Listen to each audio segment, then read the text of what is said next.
German Chancellor Angela Merkel has said she agreed with Israeli Prime Minister Benjamin Netanyahu that Iran's activities in the Middle East represent a concern for the security of Israel. "We agree that the question of Iran's regional influence is worrying, especially for Israel's security," Merkel said at a joint news conference with Netanyahu after their meeting in Berlin on June 4. Netanyahu is touring Germany, France, and Britain in a bid to rally support for amending the 2015 nuclear deal between Iran and world powers and for pushing Iranian forces out of neighboring Syria.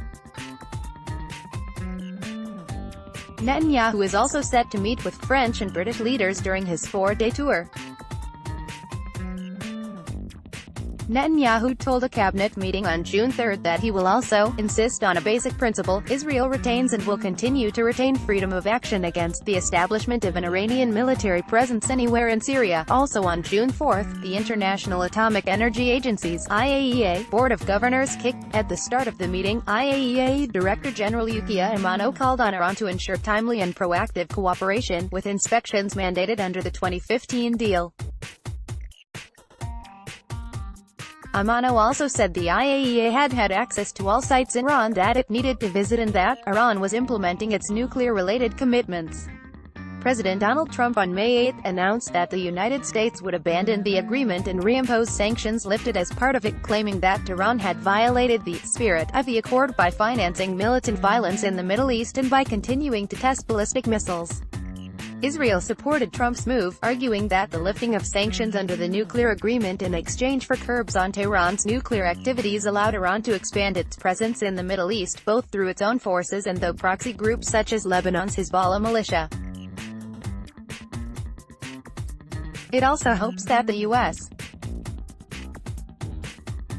decision can lead all sides into addressing what it says are the deal's shortcomings, including the so-called sunset clauses that set expiration dates for some restrictions on Iran's nuclear program. The other signatories to the accord, Britain, France, Russia, China, and Germany, said they remain committed to the deal. Iran for now also is honoring the agreement.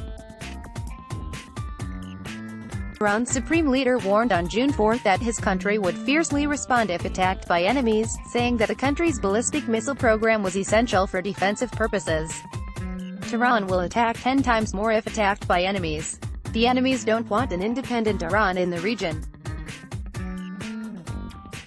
We will continue our support to oppressed nations. Our enemies have staged economic and psychological warfare against us, and new American sanctions are part of it, Ayatollah Ali Khamenei said in a live speech on state TV.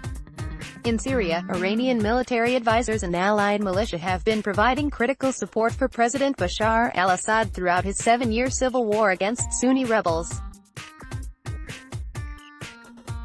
Israel fears that as the conflict winds down, Tehran will turn its focus to Israel, its arch-rival. With reporting by AP and DPA.